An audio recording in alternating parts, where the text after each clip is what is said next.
Good morning. Thanks again for all of your attentions. We have a breaking news today, folks. I'm one of the most important breaking news. And I want to just happen. And I want it to be, I'm having a pleasure to announce it. The President Trump has done the right thing. He has fired John Bolton. John Bolton is gone. The National Security Advisor to President Trump, a former UN ambassador who was never approved by the US Congress to the George Bush Sr. To be a secretary to be a UN ambassador. He never got approved by the US Congress or the Senate. They thought he was a jerk then, and illiterate bastard. That's all he is. An opportunist. A hyena with no teeth. Have done more damage to this country than our enemies. So, folks, it was just announced, and it says right here, breaking news, that John Bolton resigned. He's freaking fired. Okay? You are fired. And you know where's that coming from? President Trump. Congratulations, President Trump. Congratulations, sir. You have risen to the occasion. And you saw that man is no good. Now there is one more man need to go. Your Secretary of State. No charisma, Mr. President. He's not thinking like you. He's not speaking like you. He doesn't follow your idea of the world and a community and a national security and nothing. I mean, he has some important titles, but I don't know how he got there. But I think, I'm not trying to give you an advice, but your Secretary of State needs to go also. If you can run the damn country by yourself, you can do it. Have just the people to come in your office every morning and brief you what the hell are they doing. And you decide, just as you do. And you'll be just fine. Take my word for it. You'll be just fine. You said you're going to clean the swamp, and clean the swamp. Keep your word to a people, and you will get another 4 years. That's for sure. Well, cheers, Mr. President. This is coffee.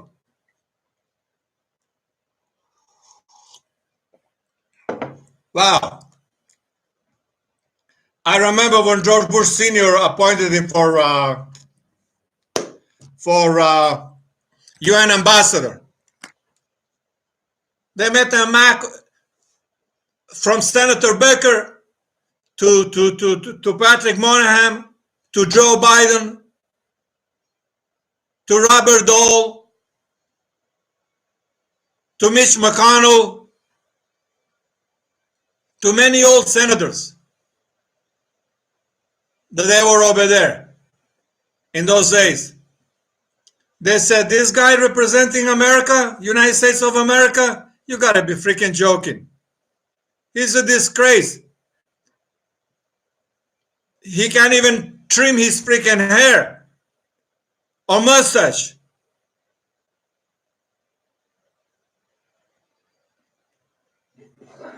Well, cheers, Mr. President. You have cleaned the swamp. And I can assure you, not just me, but the world is cheering up for you right now.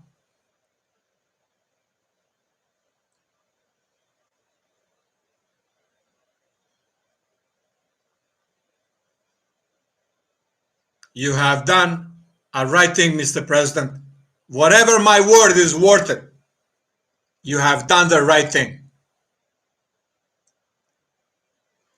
Now get the man that doesn't look for a purse, doesn't carry a purse on his shoulder so he can get filled up with the dollars or shekels or pounds or dinars or Saudi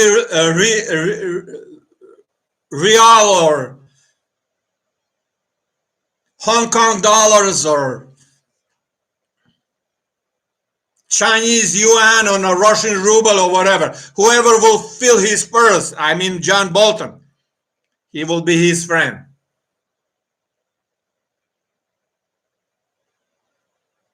He's a traitor. He's no good. He's no good. He's not good an American citizen. He is the man who harming our foreign affairs, who's harming our national security. Wow.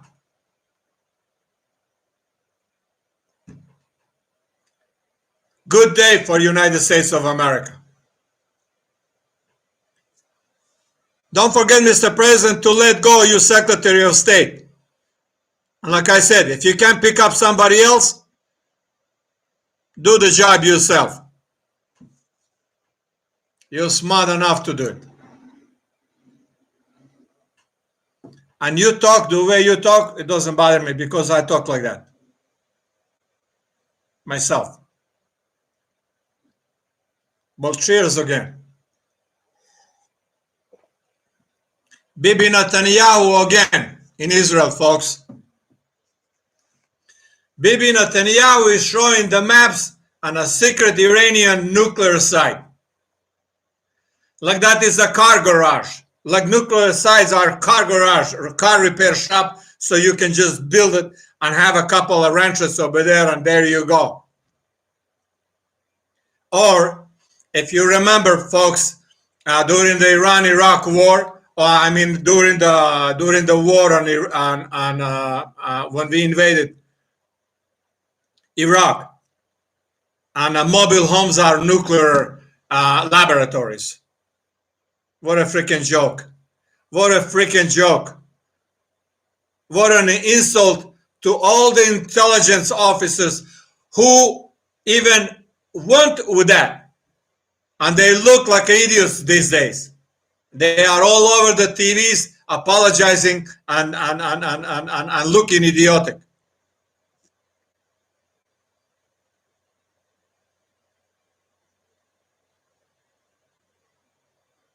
Only thing that I'm sorry that freaking guy from England, from UK, Tony Blair, is not in a jail answering the questions in The Hague for genocide of Iraqi people.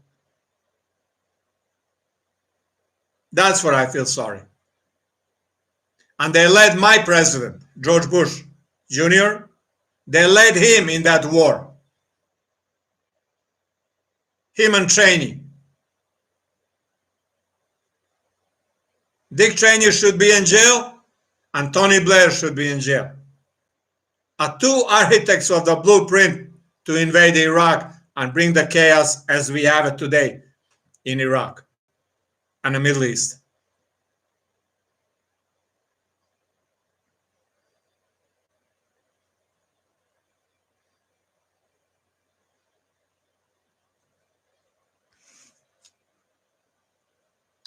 Well, I have said a long time ago, and for many years, and anywhere anyone can see that I'm anti-Israeli, it can prove that I have said it, then I will apologize. Because I was never anti-Israeli, neither I have been anti-Israel state of Israel. I always believed, all my life since I can remember, even my late dad, God rest his soul, he always said, these people need to have a homeland, and they deserve it.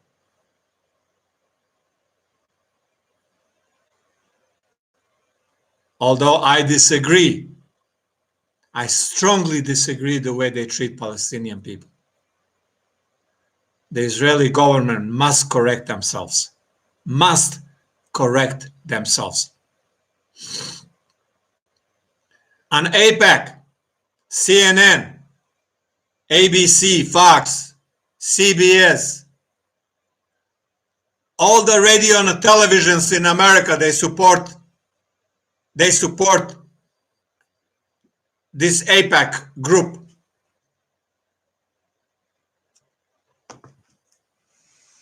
AIPAC must correct themselves. They are doing harm to Israel.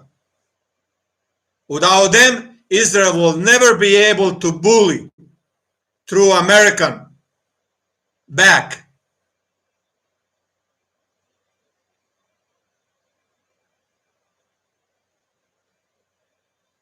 that part of the world. In fact, the rest of the world. They are blackmailing the world. AIPAC and their groups and those billionaires here. They have two politicians with Islamic faith elected in Congress.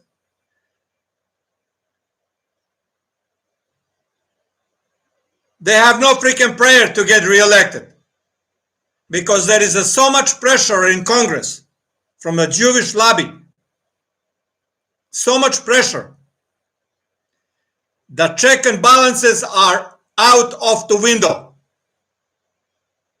The word is out. They already asking Johan not to run for a second term. Because the term in Congress, folks, if you don't know, if you're not familiar, which a lot of people, they are not. So I just might drop that in. It's 2 years, every 2 years. And this girl's supposed to run for a second term. I doubt if she has a prayer. Now, she's on all kind of scrutiny for marrying her brother, for spending money that she from campaign for her own private, whatever that is, a tax evasion. Well, Al Capone got arrested on a tax evasion because they couldn't arrest him for anything else. So if a government wants to come after you, that's the one thing they can come after you. So there ain't a living freaking being that doesn't have something wrong with his taxes, not because he did it, maybe because he's a taxman did it. Because I don't know how to do my taxes, and nobody know how to do their taxes.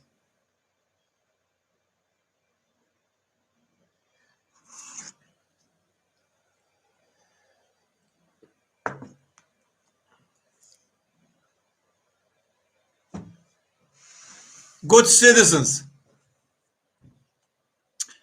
ask your government to give you country back instead to be blackmailed by the Israeli lobbyists and Saudi lobbyists and Egyptian lobbyists, Middle East lobbyists, Gulf states, Middle East, Israel and Saudi Arabia and the Gulf states are ruining our country. They are ruining relation with Turkey. They ruined the relation that we have with one of the closest ally Iran was before the revolution. If you folks don't know that, then I'm wasting my time with you. But I'm hoping I won't waste my time. You can go check that on the history. Don't take my word for it. President Carter and President Ford and President Nixon all want to make Iran a superpower. So Iran can keep the low prices on their oil, because then we already know that Iran is the third largest, has the third largest reserve of oil.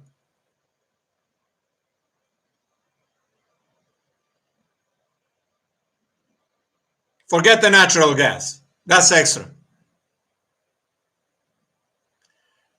And the largest export of caviar, what we were used to it, and caviar, Caspian caviar.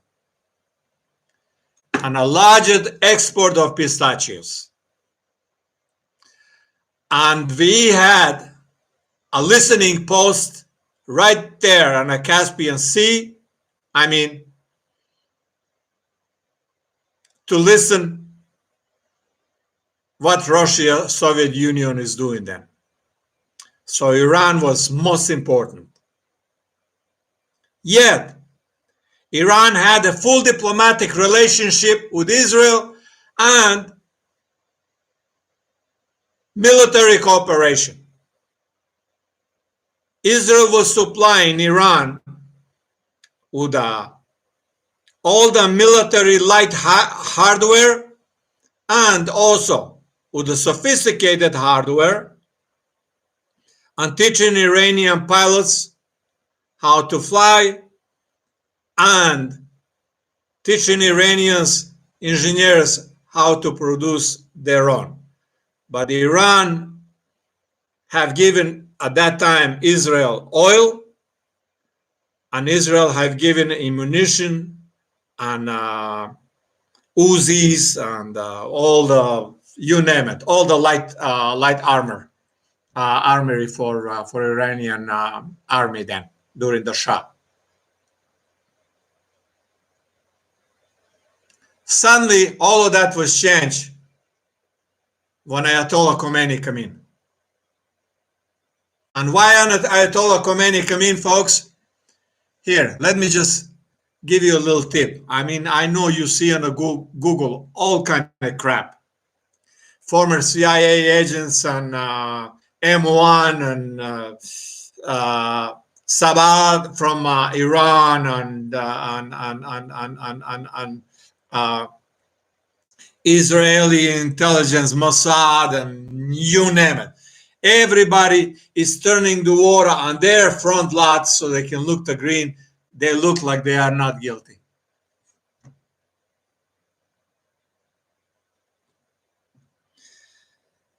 When we overthrow the elected prime minister of Iran,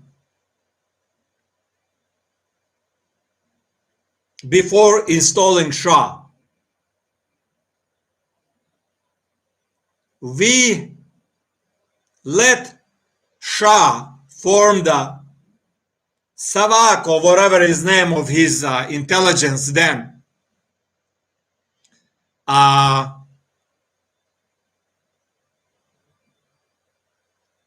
think you can put him on the line of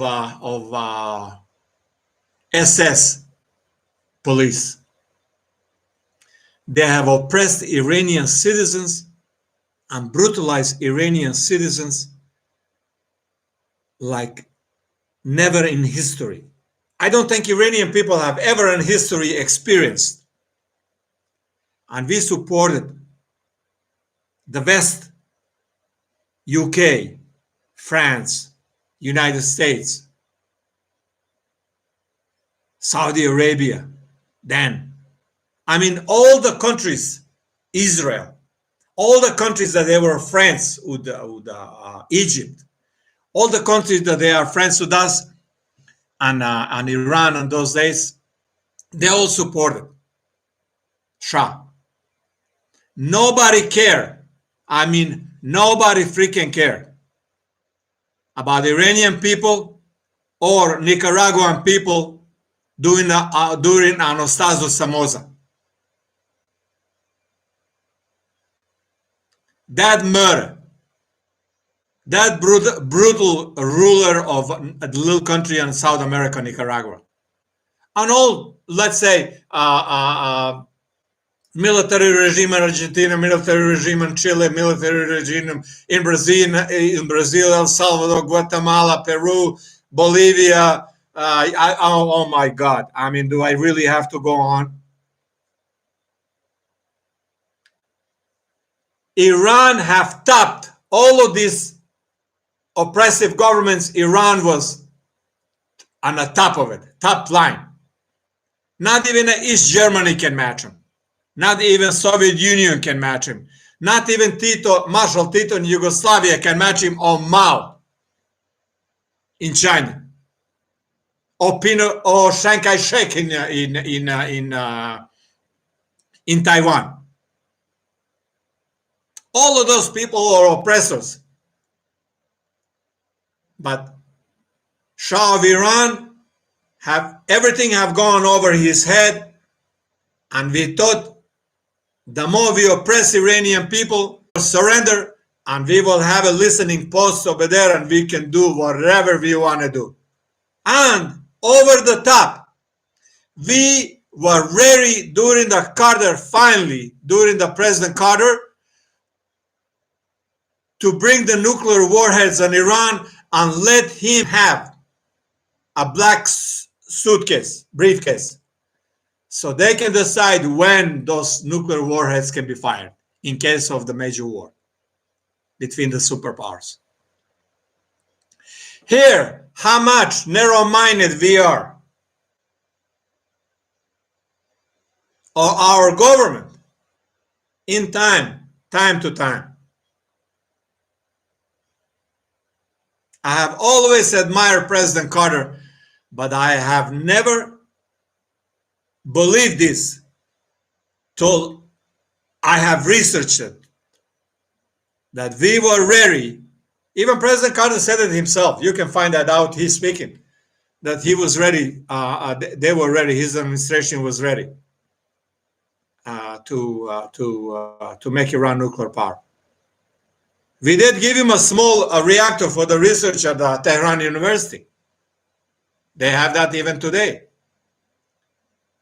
So Netanyahu wants to stop research and the knowledge of Iranian nuclear physicists, and we had that for the last 45 years in Iran.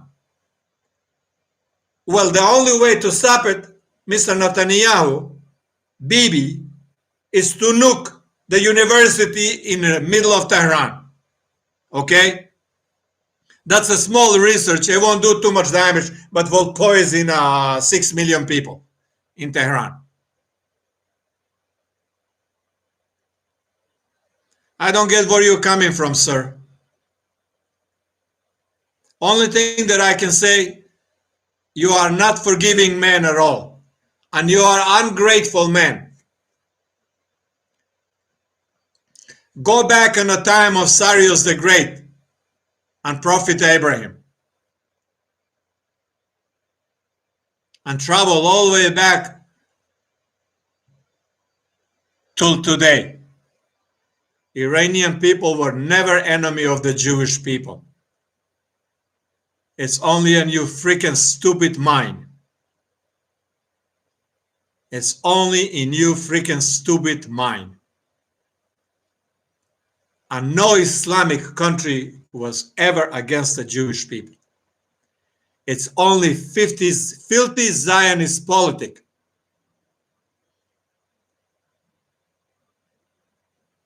The Jews that come in from Poland and Russia and Germany and England and Hungary and Romania and Bulgaria, Italy, Spain.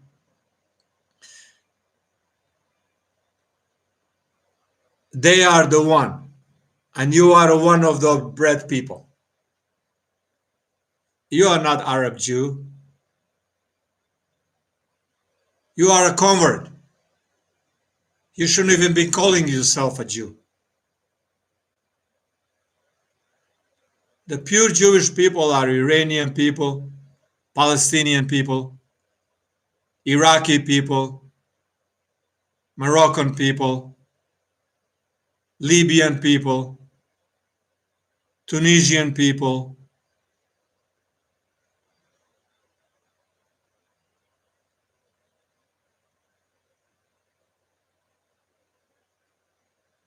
all Judea and Samaria and today's Israel people. Those are Jewish people, not the people that come from Poland, the Germany converts. There are plenty of converts of every faith.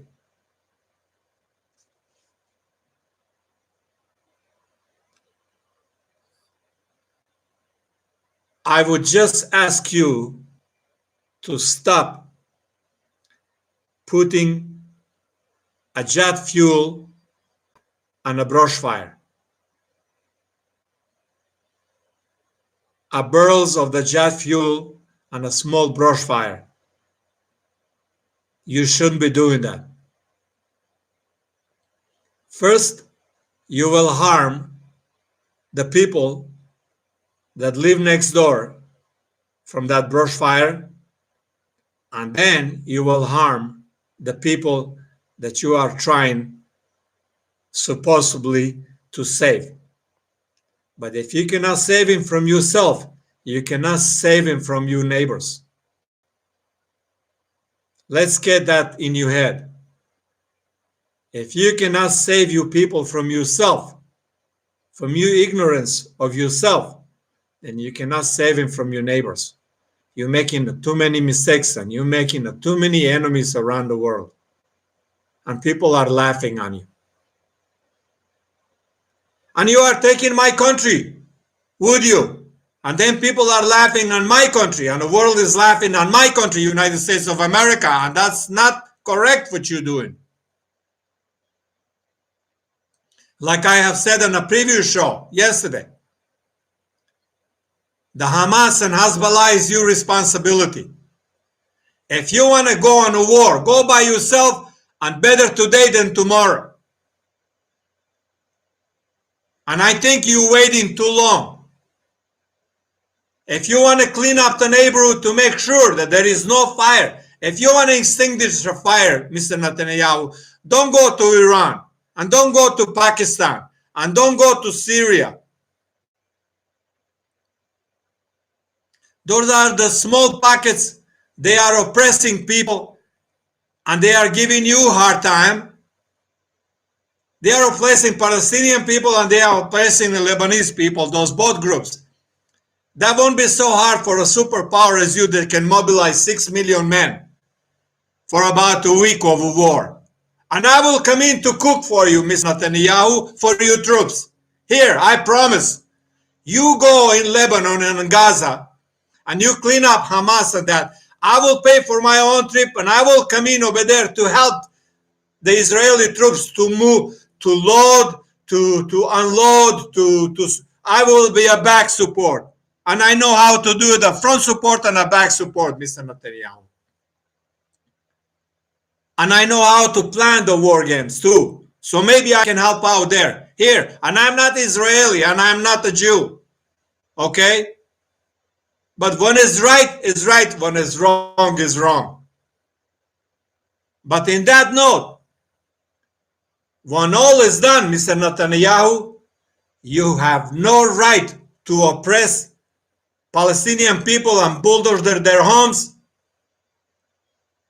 and put a meter thick concrete walls and 10 feet high, 15 feet high between their homes and their streets. You have to give them a freedom of movement, freedom of press, freedom of the expression, and freedom of religion. They can go on the Dome of the Rock and pray anytime they want, Mr. Netanyahu.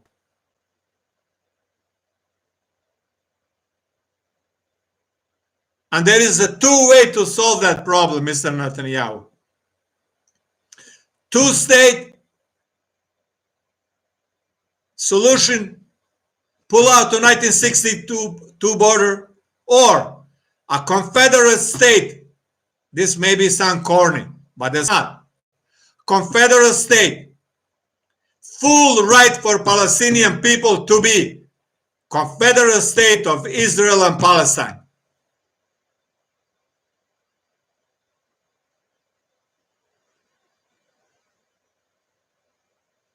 One national border. People live wherever they want to live. And disarm the civilian people with Uzis and handguns, so they won't be shooting Palestinian people left and right. Just yesterday, Mr. Netanyahu, just yesterday, your security forces, IDF, have wounded 79 Palestinian people in Gaza and killed 4 of them or 5 of them or something like that. I don't quote. Come on. None of these people had guns, and none of these people have crossed the border fence. They were all shot on this side, on the Palestinian side of the fence. Now, how can you justify that? I challenge you to justify that. And UN, US, European Union, Russia, China, Middle East, Gulf countries, Saudi Arabia, nobody is talking about it. Only ordinary people like me who are devoted friends of Israel still try to keep their heart pure as I'm trying to do it now.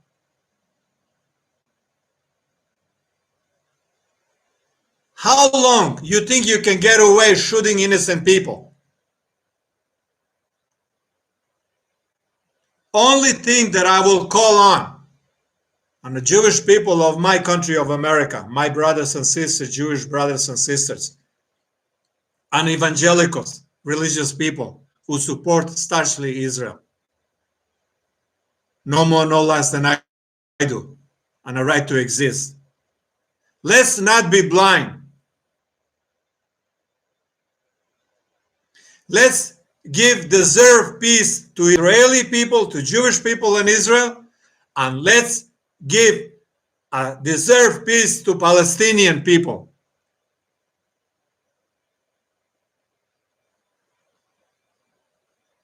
On that note,